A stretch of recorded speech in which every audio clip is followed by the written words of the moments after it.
Shalom saudara terkasih di dalam Tuhan Yesus. Di minggu yang kedua bulan Mei ini, kita tetap ada di dalam pelindungan, pemeliharaan, kasih setia Tuhan senantiasa menyertai saudara sekalian. Mari kita berdoa untuk siapkan hati menerima kebenaran firman Tuhan. Bapa, di dalam nama Tuhan Yesus, sungguh hanya dekat Allah saja kami tenang. Daripada mula keselamatan kami, kekuatan, sukacita, damai sejahtera. Terima kasih Bapa, Engkau tidak pernah meninggalkan ataupun membiarkan kami jalan sendiri. Senantiasa firman-Mu menjadi kesukaan kami. Roh Kudus menghibur kami. Kami butuh firman Tuhan, berbicaralah Tuhan. Jadikan kami semua pelaku firman-Mu. Di dalam nama Tuhan Yesus, amin.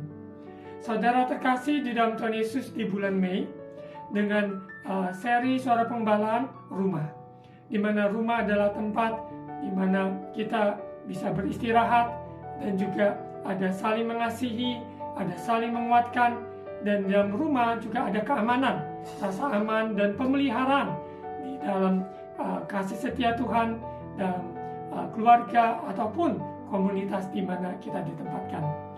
Dan rumah boleh disebut sebuah bangunan, tapi lebih dari itu adalah sebuah kehangatan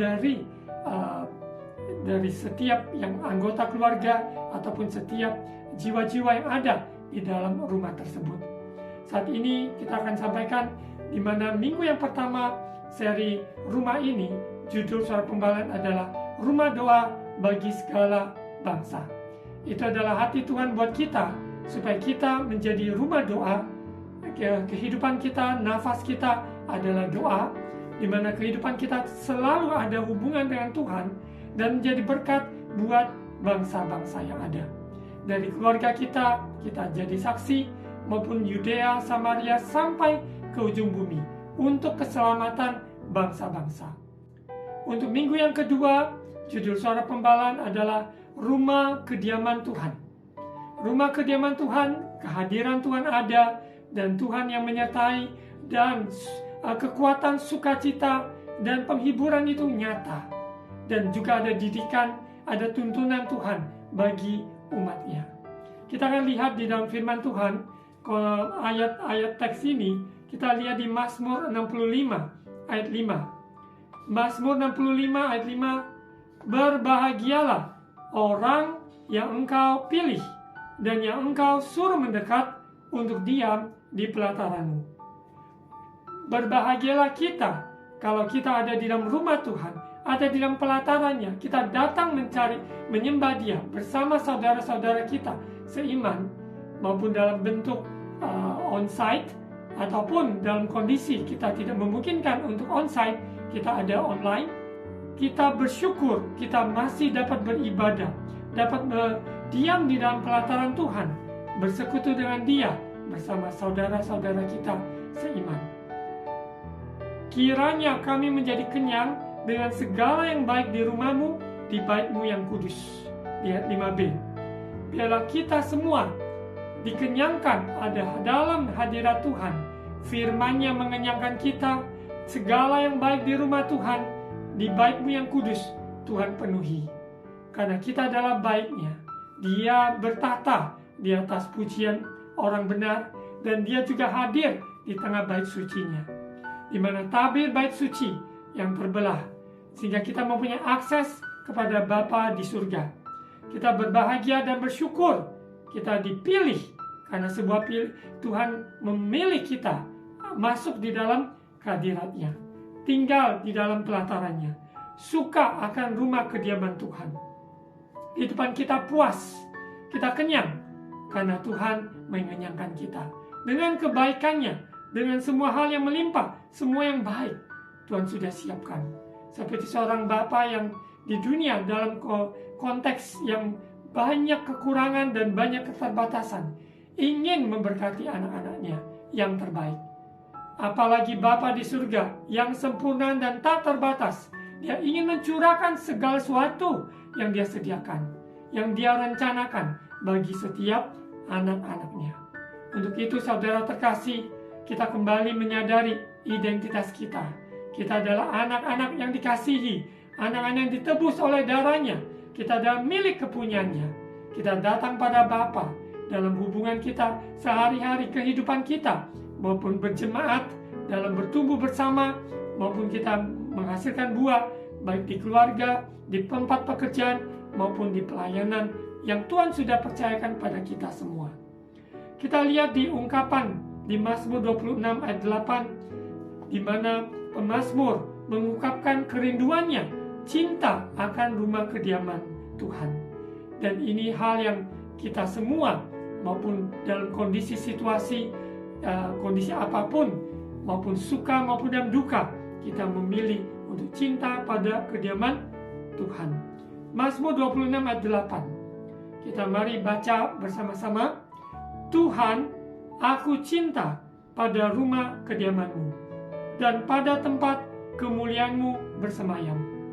Sungguh indah pengakuan ini, ekspresi yang diungkapkan orang yang lapar, orang yang haus akan Tuhan. Dia suka pada rumah kediaman Tuhan. Dia cinta akan rumah kediaman-Mu. I love you, Lord. I love your dwelling place. Saya suka akan tempat kediaman-Mu. Karena kita tahu rumah kediaman Tuhan selalu mengenyangkan kita, memberikan kita semangat yang baru, memberikan kita pengharapan yang baru, memberikan kita jalan keluar, karena Dia adalah Bapa, kita adalah anak-anaknya.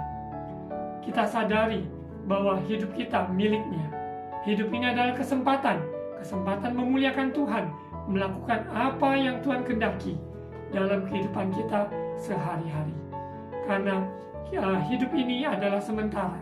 Kita pakai waktu-waktu yang Tuhan percayakan, membangun mesbah keluarga, membangun mesbah pribadi, membangun maupun rumah doa sebagai berkat untuk segala bangsa. Di mana kota yang ada, dibangun menara doa, rumah doa dengan segala upaya yang ada, sehingga kota tersebut adalah kota berdoa. Kampung tersebut kampung berdoa, kampung menyembah. Kehidupan kita sebagai umat yang percaya, yang milik Tuhan, kepunyaannya, kita bersama saudara-saudara kita membangun mesbah dengan konteks gereja lokal yang ada, persekutuan doa yang ada, dimanapun kita ditempatkan. Kita akan lihat di Mazmur 84, pemazmur ini mengungkapkan kerinduannya akan kediaman Allah. Mazmur 84 ayat 1.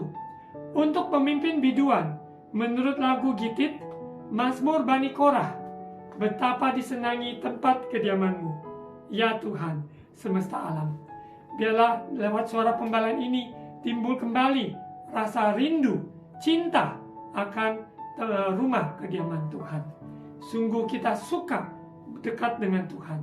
Kita sungguh mencari wajahnya, bukan mencari berkat-berkatnya, tapi kita mencari pemberi berkat itu. Kita bukan mencari tangannya, tapi mencari wajahnya. Wajahnya tersenyum ketika anak-anaknya berkumpul bersama maupun datang pada Dia, baik pagi hari, siang hari, sore hari, dalam konteks doa pribadi, keluarga, maupun dalam ibadah bersama. Kita lihat di ayat 2, jiwaku hancur karena merindukan pelataran-pelataran Tuhan.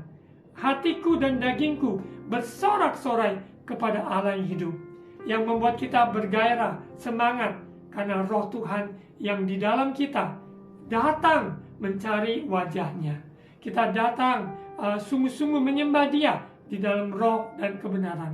Sebab Bapa mencari penyembah-penyembah yang menyembah Dia di dalam roh dan kebenaran. Lewat nyanyian kita, lewat kehidupan kita, lewat karya, kesaksian, hidup ini adalah sebuah nyanyian, sebuah persembahan, sebuah korban di hadapan Tuhan.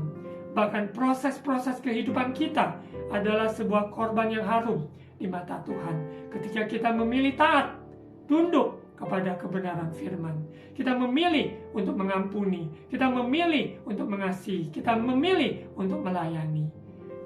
Ketika kita menjadi pelaku firman Tuhan, semua janji Tuhan kita dapat terima, nikmati, dan alami kerajaan surga di bumi seperti di surga. Kita lihat kerinduan dari pemazmur ini, jiwa hancur merindukan, sangat rindu akan tempat kediaman Tuhan, rumah kediaman Tuhan. Kita lihat di ayat 3 bagaimana diungkapkan bahwa burung pipit ataupun burung layang-layang semuanya mempunyai sebuah rumah atau tempat kediaman atau sarang. Bagaimana dengan kita sebagai anak-anak Tuhan? Kita tidak ditinggalkan ataupun kita ada di tempat yang tandus, tapi kita ada di dalam rumah Tuhan, di dalam pelatarannya, di dalam kasih setianya. Selalu ada rumput yang hijau, selalu ada air yang tenang, yang kita dapat minum, yang jiwa kita dipuaskan. Kita lihat di ayat 3. Bahkan burung pipit telah mendapat sebuah rumah, dan burung layang-layang sebuah sarang, tempat menaruh anak-anaknya pada mezbah-mezbahmu. Ya Tuhan semesta alam, ya Rajaku dan Allahku.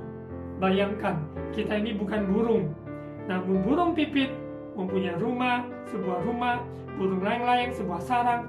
Bagaimana dengan kita?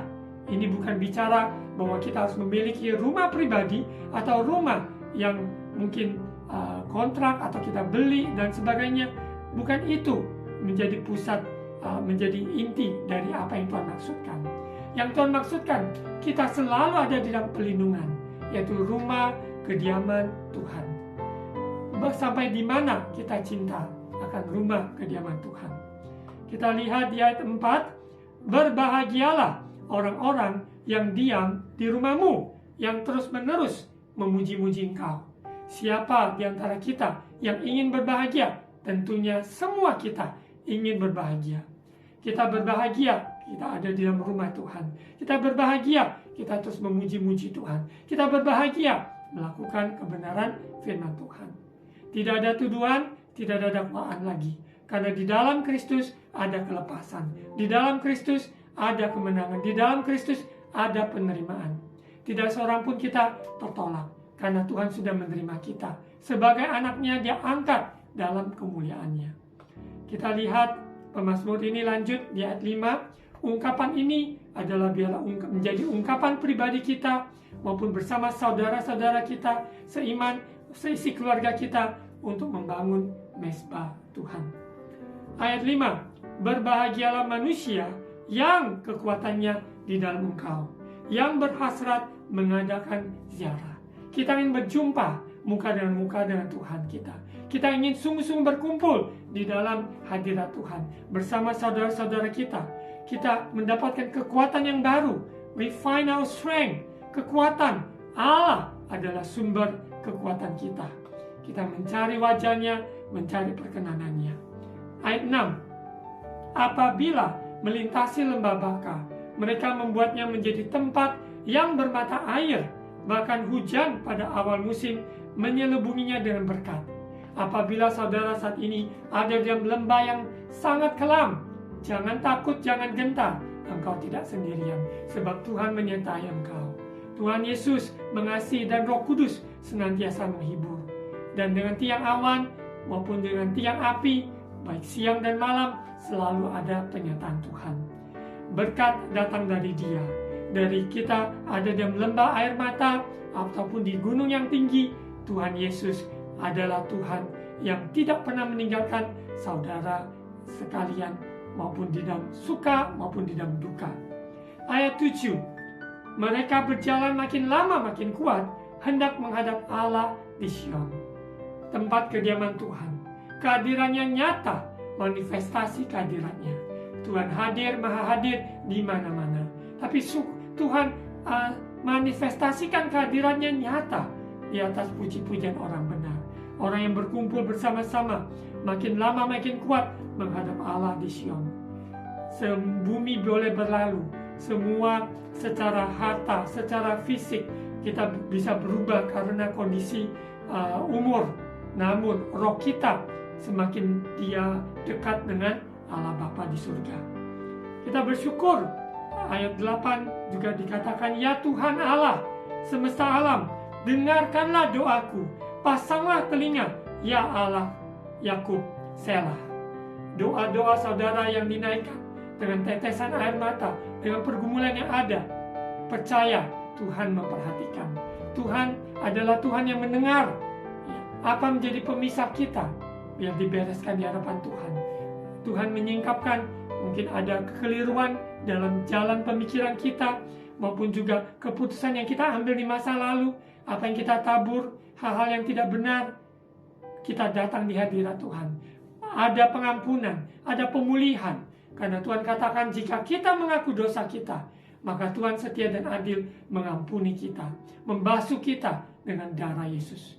Kita tidak hidup di dalam rasa bersalah lagi, tapi kita hidup di dalam kemerdekaan yang Kristus sudah jamin ketika dia mati di kayu salib dan dia bangkit pada hari yang ketiga. Kita lanjut di ayat 9. Lihatlah perisai kami, ya Allah, pandanglah wajah orang yang kau urapi. Saudara lihat wajah masing-masing di cermin. Kita lihat, apa yang kita lihat? Kemuliaan Tuhan yang Tuhan curahkan, yang urapi saudara dan saya. Kita semua adalah milik kepunyaannya, dipenuhi dan kemuliaan Allah. Yang tadi dahulunya kita orang berdosa, tapi karena pengorbanan Yesus, karya Yesus di atas kayu salib, sehingga kita dipulihkan. Kita lihat di ayat 10. Sebab lebih baik 1 hari di pelataranmu daripada 1000 hari di tempat lain. Lebih baik berdiri di ambang pintu rumah Allahku daripada diam di kemah-kemah orang fasik. Kita lihat perbandingan 1 hari dengan 1000 hari. Lebih baik 1 hari itu di pelataran Tuhan daripada 1000 hari di tempat lain. Sekarang pilihannya di tangan kita. Apa kita memilih untuk datang pada Tuhan? Lebih baik 1 hari itu daripada 1000 hari di tempat lain. Perbandingan yang sangat kontras, 1 dan 1000. Dan juga lebih baik di ambang pintu rumah Allahku daripada diam di kemah-kemah orang fasik. Bahkan sampai di ambang pintu pun itu lebih baik daripada kita diam di rumah di kemah orang fasik. Mari, inilah waktunya. Kedatangan Yesus segera datang, kita tidak tahu kapan. Hari demi hari kita tahu di mana tanda-tanda zaman menyertai bahwa kedatangan Yesus segera. Jadi kita siapkan diri, lebih lagi mengutamakan beribadah mencari wajah Tuhan. Karena dari ibadah mendapat urapan Tuhan, hikmat Tuhan untuk mengatur kehidupan kita sehari-hari. Dalam kehidupan rohani yang diubahkan, maka kita juga dapat mempraktekkan kebenaran firman Tuhan di tempat pekerjaan kita, di rumah tangga, maupun di mana kita berada. Kita dapat menjadi berkat buat kota kita, pulau, desa, di mana kita berada. Kerinduan ini biarlah lebih dan lebih lagi orang-orang yang mencari wajah Tuhan. Kita lihat di ayat 11. Sebab Tuhan Allah adalah matahari dan perisai, kasih dan kemuliaan Ia berikan. Ia tidak menahan kebaikan dari orang yang hidup tidak bercelah. Karena Tuhan mau mencurahkan yang terbaik, semua apa yang Dia rancangkan, yang Dia sediakan, yaitu untuk saudara dan saya. Karena kita adalah miliknya. Tuhan tidak akan tahan-tahan. Dia adalah matahari dan perisai yang senantiasa menyertai kita.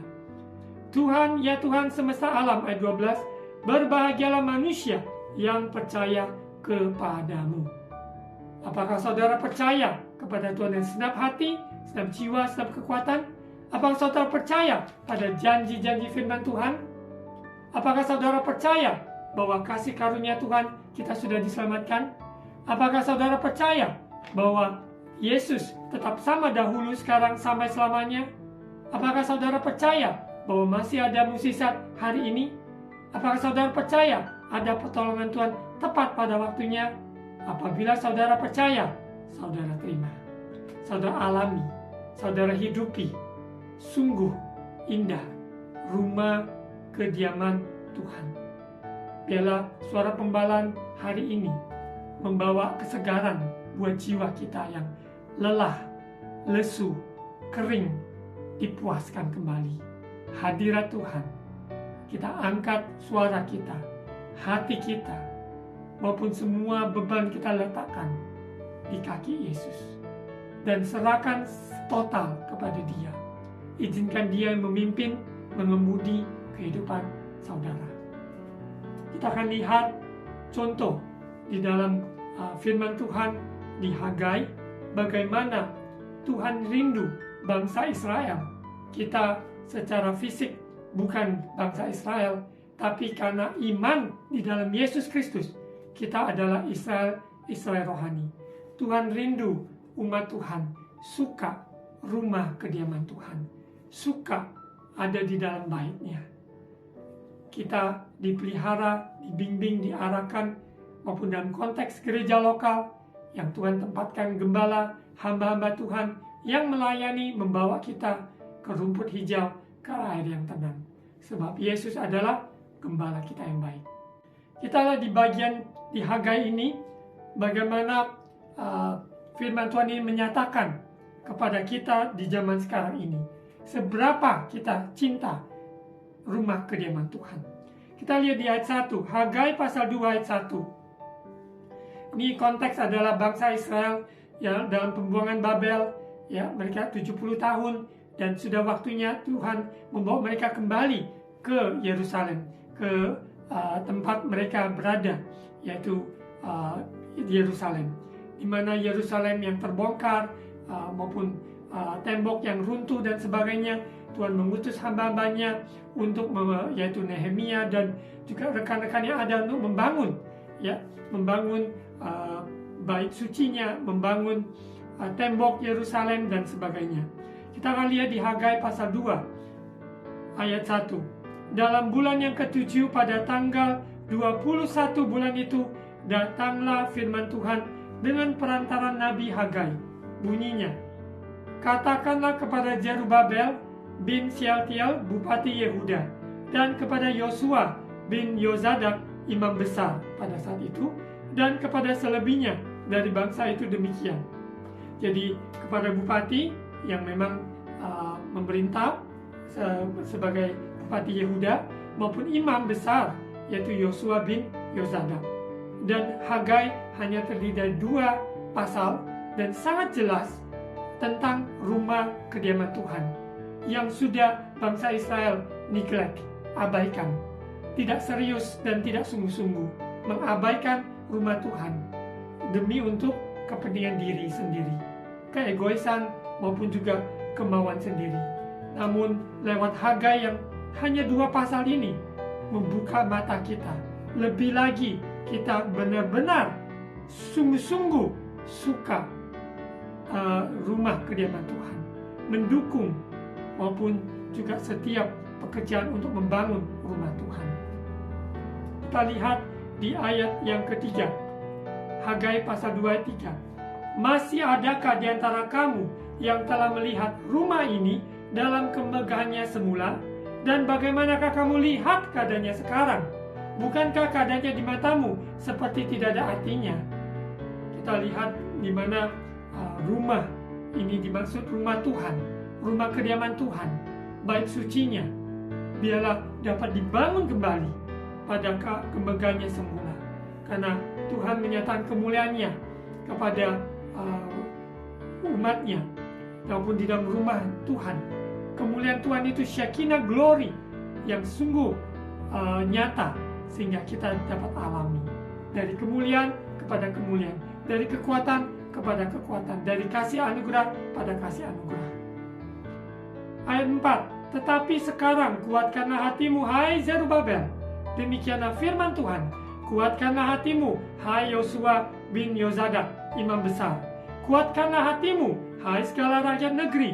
Demikianlah firman Tuhan, bekerjalah sebab aku ini menyertai kamu. Demikianlah firman Tuhan semesta alam. Kita lihat di mana ada bupati, yaitu pemimpin negara atau pemimpin bangsa pada wilayah tersebut, dan juga ada imam besar Yosua adalah pemimpin rohani atas Yehuda, dan juga rakyat negeri pada umumnya. Kita aplikasikan dalam hidup kita. Ada orang-orang yang Tuhan tempatkan di dalam pemerintahan yang mempunyai otoritas, ataupun kita sebagai imam, sebagai pemimpin-pemimpin rohani, baik gembala maupun juga pemimpin-pemimpin yang Tuhan tempatkan dalam melayani. Kita perhatikan bersama seluruh umat Tuhan apa yang Tuhan maksudkan dari Hagai pasal 2 ini. Ayat 5. Sesuai dengan janji yang telah kuikat dengan kamu pada waktu kamu keluar dari Mesir, dan Rohku tetap tinggal di tengah-tengahmu. Janganlah takut. Bangsa Israel yang dahulunya ada di Mesir sudah dibawa keluar dari perbudakan 400 tahun di Mesir, dan mereka melewati proses-proses yang ada sampai mereka generasi yang baru ada di tanah perjanjian, di dalam perjuangan mereka maupun dalam didirikannya, yaitu bangsa Israel, kerajaan Israel dan sebagainya, sampai masa-masa yang mereka lewati 70 tahun pembuangan Babel dan sebagainya. Namun Tuhan tidak pernah meninggalkan perbuatan tangannya. Dia adalah Allah yang setia, dan dia tetap tinggal di tengah-tengah kita. Dan dia katakan, janganlah takut. Apapun yang terjadi hari-hari ini, hendaklah kita tidak takut. Kita pegang kebenaran firman Tuhan. Kita suka akan tempat kediaman Tuhan, rumah kediaman Tuhan. Kita lihat di ayat 6. Sebab beginilah firman Tuhan semesta alam, sedikit waktu lagi, maka aku akan menggoncangkan langit dan bumi, laut dan darat. Aku akan menggoncangkan segala bangsa, sehingga barang yang indah-indah kepunyaan segala bangsa datang mengalir. Maka aku akan memenuhi rumah ini dengan kemegahan firman Tuhan semesta alam. Rumah Tuhan juga bisa diartikan bahwa bait suci, yaitu tubuh Kristus. Tubuh Kristus kita, tubuh Kristus yang ada di Indonesia, ada di negara-negara lain, semuanya disatukan. Karena Kristus adalah kepala atas kita sekalian. Semua goncangan yang ada lewat pandemi, ekonomi, peperangan yang ada, semua goncangan yang terjadi, sehingga kerajaan Allah tak tergoncangkan. Yang ada di antara kita, yang menghimpunkan kita, yaitu Yesus adalah Sang Raja, Raja segala raja, dan dia memenuhi dengan kemegahannya. Kita yakin percaya, inilah yang kita nanti-nantikan. Kemuliaan Tuhan dinyatakan lebih lagi di hari-hari ini dan hari-hari mendatang. Ayat 8. Kepunyaankulah perak dan kepunyaankulah emas. Demikianlah firman Tuhan semesta alam. Setiap proyek Tuhan, setiap pekerjaan Tuhan, Tuhan yang siapkan. Semua biayanya, semua penyediaan, Tuhan selalu menyediakan. Dan Tuhan memakai umatnya menjadi saluran berkat. Bahkan Tuhan bisa memakai bangsa-bangsa yang asing, bangsa-bangsa yang tidak mengenal Tuhan. Tuhan bisa memakai mereka juga untuk mengalirkan semua hal-hal yang indah, kepunyaan segala bangsa datang mengalir. Karena Tuhan sendiri yang menggerakkannya. Untuk itu bagian kita adalah hidup di dalam rumah kediaman Tuhan. Hidup maupun mengalir, berkarya, bekerja dalam kapasitas yang Tuhan sudah percayakan. Sungguh-sungguh berikan yang terbaik. Giving my best. Memberi yang terbaik. Dalam studi, dalam pekerjaan, profesi, maupun di dalam pelayanan, ya apapun yang Tuhan percayakan. Kita lihat di ayat 9. Adapun rumah ini, kemegahannya yang kemudian akan melebihi kemegahan yang semula. Firman Tuhan semesta alam, dan di tempat ini aku akan memberi damai sejahtera. Demikianlah firman Tuhan semesta alam. Bukankah ini yang kita rindukan? Kita yakin percaya kemuliaan Tuhan yang Tuhan nyatakan dalam tubuh Kristus maupun dalam rumah Tuhan, dimanapun berada, gereja-gereja lokal yang ada, keluarga adalah gereja kecil yang mini, yang unik, paling kecil dalam bagian dalam tubuh Kristus. Mari kita sungguh membangun mesbah keluarga, membangun mesbah doa bagi segala bangsa. Rumah kediaman Tuhan ada penuh dengan damai sejahtera. Bukan saling menggigit, saling menjatuhkan, ataupun saling melemahkan. Tapi di dalam rumah Tuhan, yang sesungguhnya rumah kediaman Tuhan, ada nasihat, ada bimbingan, ada kekuatan, ada saling mengampuni. Kita yakin percaya, itulah rumah kediaman Tuhan yang kita adalah bagian di dalamnya. Sekian firman Tuhan. Saya berdoa dan mengharapkan saudara hari-hari ke depan ini lebih lagi tingkatkan hubungan kita dengan Tuhan. Karena rumah doa bagi segala bangsa menceritakan tentang hubungan kita dengan Tuhan. yang dapat menjadi bawa berkat bagi banyak bangsa-bangsa. Mulai dari kita pribadi, keluarga kita, maupun komunitas gereja lokal di mana kita berada. Sekian firman Tuhan, mari kita berdoa. Tuhan Yesus, ini pengakuan kami. Aku cinta rumah kediaman-Mu. Kami suka Tuhan, yaitu bersekutu dengan Engkau. Kami lebih baik 1 hari di pelataran-Mu daripada 1000 hari di tempat yang lain. Ini pengakuan kami, Bapa. Kami lapar dan haus untuk tinggal di dalam rumah kediaman-Mu. Rumah kesukaan, penuh sukacita, penuh damai sejahtera. Bagi umat-Mu Tuhan yang mengalami goncangan-goncangan iman, maupun dalam hal ekonomi, kesehatan, maupun konflik yang tidak henti-hentinya, biarlah semua mendapatkan jawaban di dalam firman Tuhan hari ini, maupun juga di dalam firman Tuhan yang dibaca dari hari demi hari. Roh Kudus singkapkan kebenaran firman Tuhan. Tuntun umat-Mu di dalam jalan yang benar. Terima kasih Bapa, apabila umat-Mu yang jauh, tarik mereka kembali ke rumah Tuhan, kembali di dalam rumah kediaman-Mu. Sungguh-sungguh melihat Engkau, ada wajah-Mu yang tersenyum atas kami semua, mendapat kekuatan yang baru, sukacita damai sejahtera melimpah. Terima kasih Bapa, berkati bangsa negara Indonesia, berkati pemerintah kami, berkati kota, pulau, desa-desa, bahkan juga bangsa-bangsa yang ada. Jadikan kami rumah, yaitu rumah doa bagi segala bangsa. Terima kasih Bapa, kami ucapkan syukur atas kebenaran firman Tuhan. Materaikan ya Roh Kudus di dalam nama Tuhan Yesus. Saudara terkasih, mari angkat kedua tangan untuk terima ucapan berkat imam. Tuhan memberkati engkau dan melindungi engkau. Tuhan menyinari engkau dengan wajah-Nya dan memberi engkau kasih karunia. Tuhan menghadapkan wajah-Nya kepadamu dan memberi engkau damai sejahtera. Shalom. Terimalah berkat kasih karunia dari Allah Bapa, cinta kasih dari Tuhan Yesus, persekutuan dan Allah Roh Kudus menyertai kita sekalian hari ini sampai Maranatha, Yesus datang kembali. Di dalam nama Tuhan Yesus. Amin. Saya mengundang saudara terkasih yang tinggal di kota Surabaya atau sekitarnya dapat bersama-sama beribadah onsite setiap hari Minggu jam 10 pagi di Golden City Mall, Jalan Wahab Syamin, dekat Maijen Sungkono, McDonald. Jam 10 pagi hari Minggu, kota Surabaya dan sekitarnya. Tuhan Yesus memberkati.